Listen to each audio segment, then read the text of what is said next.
June 1943. High above the Solomon Islands, the Pacific sky fractures into motion.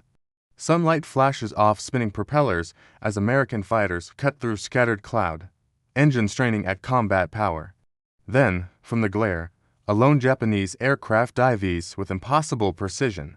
Cannon fire rips upward, one plane falls, then another, and another. In less than 7 minutes, 10 aircraft are struck from the sky, each hit delivered with ruthless efficiency. Radio calls turn urgent, formations break. And just as suddenly as he appeared, the Japanese ace vanishes into the haze, leaving wreckage, disbelief, and unanswered questions suspended over the ocean. By mid-1943, the Pacific War had entered a brutal phase of transition. The shock of Pearl Harbor had faded, and the rapid Japanese expansion across Southeast Asia and the Pacific had been halted. At Midway, in June 1942, Japan lost for fleet carriers an industrial and psychological blow it could not replace. From that moment forward, the balance of power began to shift, slowly but decisively, toward the United States, yet the shift was far from complete. Across the Solomon Islands, New Guinea, and the Central Pacific, air combat remained vicious and unforgiving. Control of the skies determined whether convoys survived, whether ground forces advanced, and whether island bases lived or died. Aircraft were not just weapons, they were lifelines. The Japanese Navy Air Service still possessed pilots trained before the war, men hardened by years of flight hours and combat experience over China. These aviators were lethal. Their aircraft, the Mitsubishi A6M0 in particular, remained agile, long-ranged, and deadly in the hands of experts. Against them flew American pilots, who were improving rapidly, but many were still new to combat, learning under fire. By 1943, the air war over the Solomons had become a grinder. Daily patrols, sudden interceptions, chaotic dogfights fought at low altitude over jungle and water. Aircraft losses mounted on both sides, but Japan's losses were irreplaceable. Its training system could not produce experienced pilots fast enough, forcing commanders to rely heavily on a shrinking corps of elite aces. It was within this pressure-filled environment where every sortie mattered, and every veteran pilot carried enormous strategic weight that one extraordinary engagement unfolded.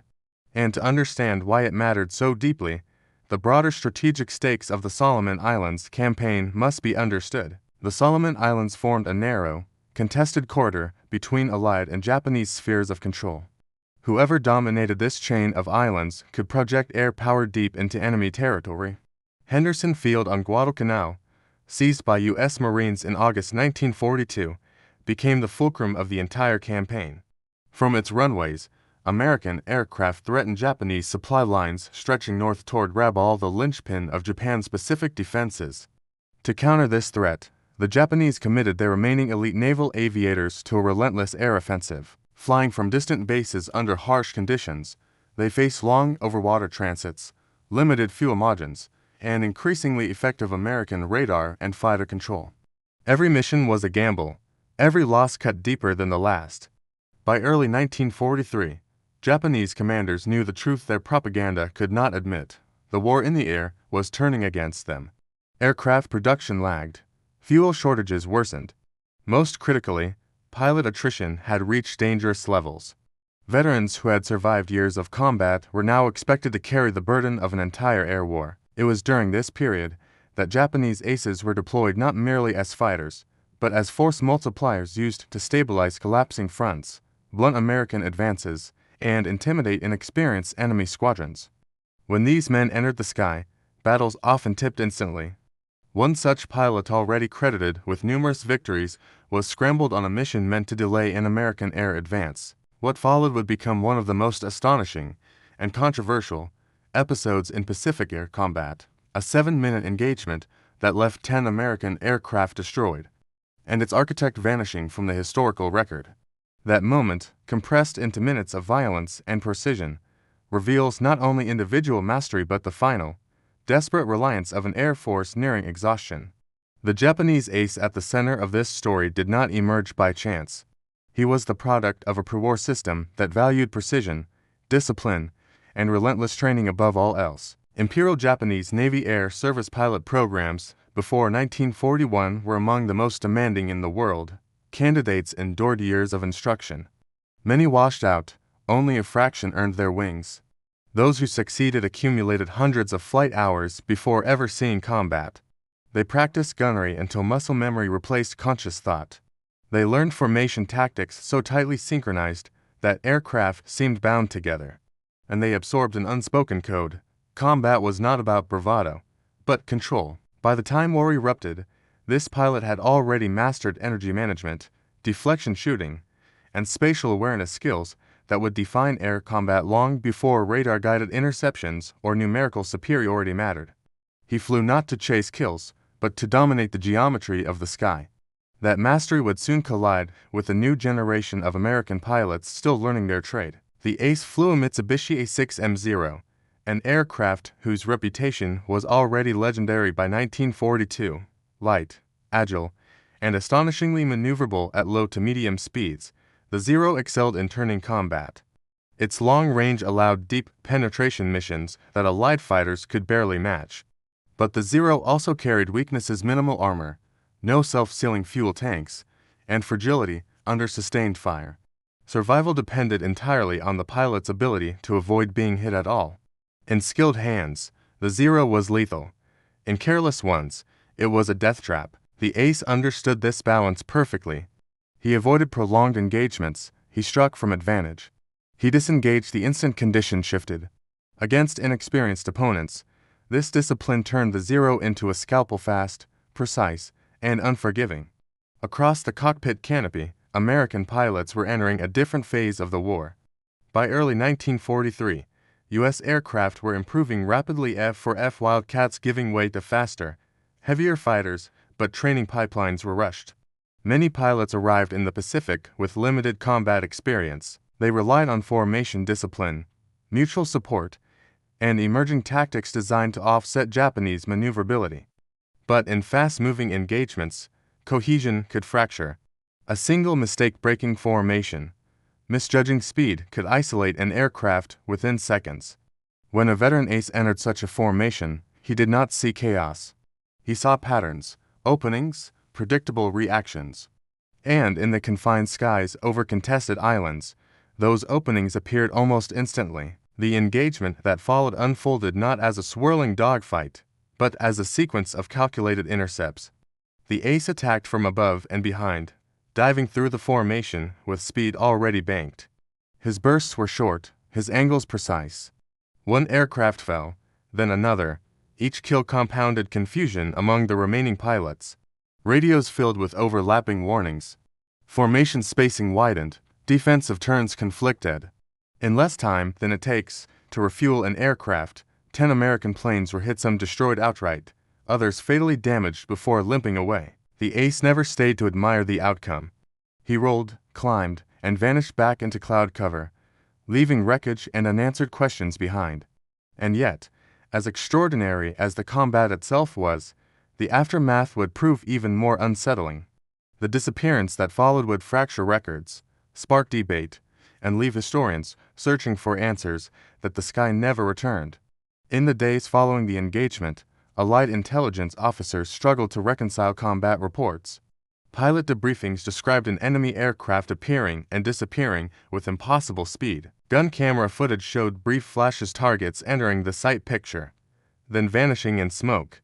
Timelines overlapped, altitudes conflicted. Yet one fact remained consistent: losses clustered within a span of minutes. Japanese records offered little clarity. Unit logs noted enemy aircraft destroyed, but operational chaos and fragmented reporting made confirmation difficult. There was no press release, no celebratory citation. The Imperial Japanese Navy did not publicize individual achievements in the way Western air forces sometimes did. The ace did not return to claim recognition. His name vanished from subsequent mission rosters. No confirmed loss, no documented transfer, only absence. And absence, in wartime, breeds speculation. In the Pacific, aircraft disappeared for countless reasons. Mechanical failure over open water left no debris. Fuel miscalculations turned victorious missions into fatal dead ends. Navigational errors placed pilots hundreds of miles off course. Even successful engagements could end with a single unseen round puncturing an engine minutes later. Some pilots were lost to sea without witnesses. Others were captured and never formally recorded. A few were reassigned to units whose records were destroyed before the war's end. For this ace, no single explanation holds absolute weight. What remains is probability layered over silence. A skilled pilot operating an unforgiving aircraft. A vast ocean beneath. A war that consumed paperwork as readily as lives. The sky took him back without explanation. Among allied squadrons, rumors spread quickly. Pilots spoke of an unseen hunter. A Japanese flyer who struck with unnatural efficiency, then vanished. Whether exaggerated or not, the effect was real. Fear in air combat does not require confirmation, only belief. Pilots flew tighter formations. They hesitated before breaking pursuit. Tactical manuals were rewritten. Training emphasized discipline over aggression. The encounter became a cautionary tale, whispered during briefings. Even without a name, the ace reshaped behavior. Unlike celebrated aces whose faces filled newspapers, this pilot left no photograph widely circulated, no victory parade, no post-war memoir. His legacy survives only in fragments, combat reports, scattered log entries, survivor recollections. Yet his impact endures precisely because it resists closure. 10 aircraft destroyed in 7 minutes is not a statistic, it is a moment when training, aircraft design, and human decision converged perfectly, and moments like that do not belong to nations or ideologies, they belong to the sky. As the war pressed on, the disappearance of this ace faded into the background noise of larger battles. But the conditions that allowed his feat and his vanishing were about to change forever. The next phase of the story unfolds when technology, numbers, and doctrine collide at full force. And that collision would mark the turning point. The Sky Titans, late 1943. The balance of air power in the Pacific begins to harden, not suddenly, but relentlessly. Over the Central and Southwest Pacific, Allied airfields multiply. Runways carved from coral and jungle stretch outward like stepping stones. With them come radar stations, improved command networks, and a growing flood of aircraft, P-38 Lightnings, F-6F Hellcats, F-4U Corsairs designed specifically to end encounters like the one that created the Mystery Ace. On a humid morning over contested airspace, Allied formations move with new confidence. Fighters climb higher, faster, escorted by layered cover. Radios crackle with constant updates. Controllers vector aircraft long before enemy contact. This is no longer the fragmented air war of early 1942, and for the Japanese, that change is deadly, a battle without names. In one of the final large engagements, where the Ace's tactics might still have worked, Japanese fighters rise to intercept a massed Allied strike. The aircraft are familiar, light, agile, lethal in the hands of veterans, but the conditions have shifted. Altitude advantage no longer belongs automatically to the defender. Allied fighters arrive already above the interception line. Their speed compresses the fight, their numbers remove isolation. Where once a single master could dominate a patch of sky, now overlapping formations deny freedom of movement. Combat unfolds violently and fast. Japanese pilots attempt to replicate earlier successes, high-speed slashing attacks, tight turns, sudden vertical maneuvers, but each move is countered. A diving escape meets concentrated fire. A climb is matched and surpassed. The sky feels crowded, heavy, unforgiving. Losses accumulate. Not spectacularly, efficiently. The end of the lone hunter. This is the moment when the conditions that produce the 7-minute miracle finally collapse. Air combat is no longer about individual brilliance. It becomes industrialized, structured, ruthless. Radar directs fighters. Fuel reserves allow prolonged engagements. Replacement pilots fill gaps immediately. The lone hunter has nowhere left to hide. Even the most skilled pilot cannot vanish between formations that overlap by design. Surprise becomes temporary. Escape routes shrink. Some Japanese aces survive by adapting. Others fall. Many simply disappear into statistics. And whether our mysterious pilot is already gone by this point or watching these changes from a distant base no longer matters. His era is ending. Momentum shifts by the end of the year. Allied air superiority is no longer questioned. It is assumed. Operations expand. Bombing raids penetrate deeper. Naval forces move with air cover that rarely breaks. Japanese aircraft shortages worsen. Training pipelines collapse. Fuel becomes precious. The sky, once a domain where a single pilot could alter outcomes in minutes, now belongs to systems. And systems do not leave mysteries behind, they erase them. Yet one unresolved moment still hangs in the air, the disappearance itself. And it demands an ending, even if history cannot provide a clear one. That ending arrives not in combat, but in consequence. The vanishing, there is no final dogfight recorded. No victory claim, no wreckage photographed in the jungle or floating on the sea. The Japanese ace, who once destroyed 10 enemy aircraft in 7 minutes, does not fall in a blaze witnessed by history. He simply disappears. After mid-1943, his name stops appearing in unit logs. Combat reports list other pilots. Transfer rosters remain silent. Intelligence summaries compiled after the war find no confirmed death, no prisoner record, no formal declaration of loss.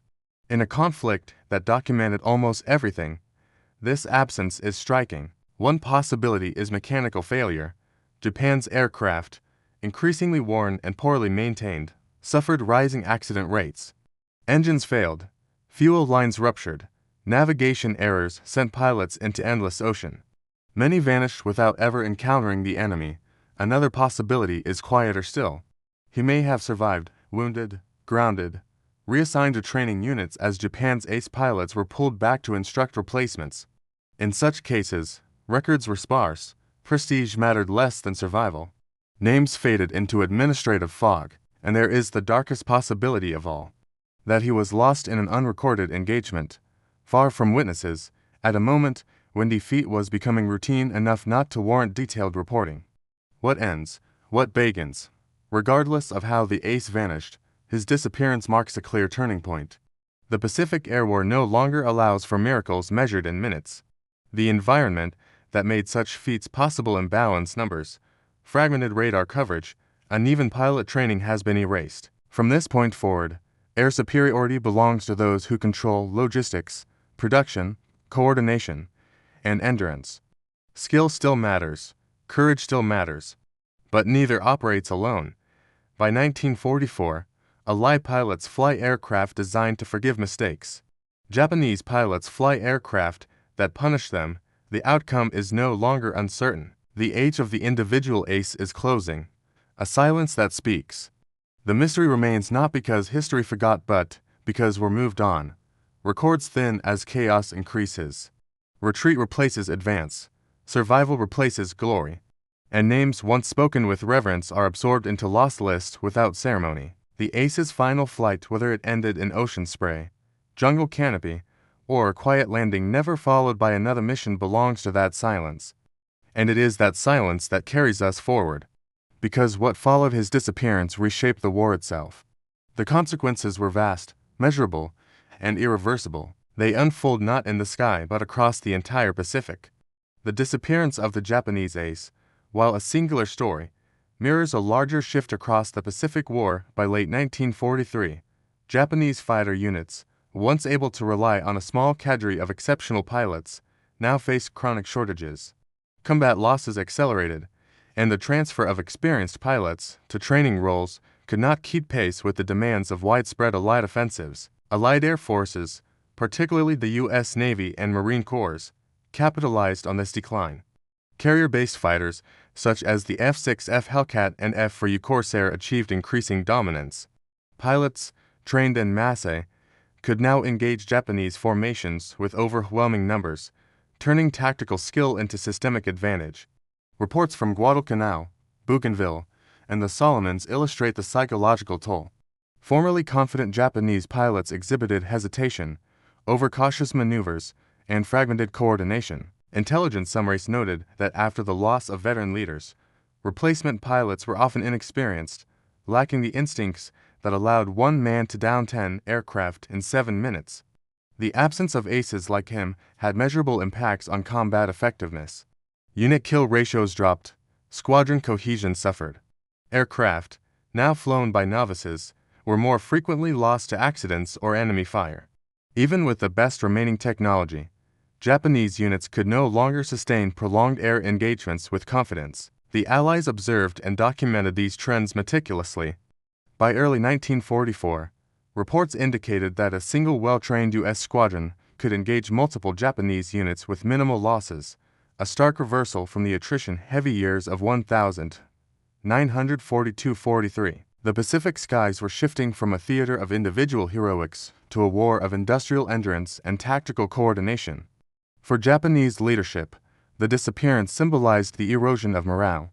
Pilots revered for legendary skill could vanish without trace, emphasizing both the dangers of aerial combat and the limits of personal prowess. Propaganda, previously reliant on tales of individual heroism, struggled to maintain its motivational force. Grounded pilots and new recruits could no longer assume that sheer talent would overcome technological and numerical disadvantages. For the Allies, the story became a symbol of opportunity. It demonstrated that concentrated effort, training, and material superiority could neutralize even the most skilled adversaries. Air operations increasingly emphasized combined arms coordination, intelligence-driven strikes, and overwhelming force. The disappearance of Japan's most skilled ace accelerated a systemic shift in the Pacific Air War. By mid-1944, the Allies had gained a decisive edge in both pilot experience and aircraft production. The U.S. industrial machine was producing planes at a rate Japan could not match, while pilot training programs emphasized not just individual skill, but formation tactics, gunnery coordination, and energy management. The loss of elite Japanese pilots meant that numerical superiority increasingly translated into battlefield dominance.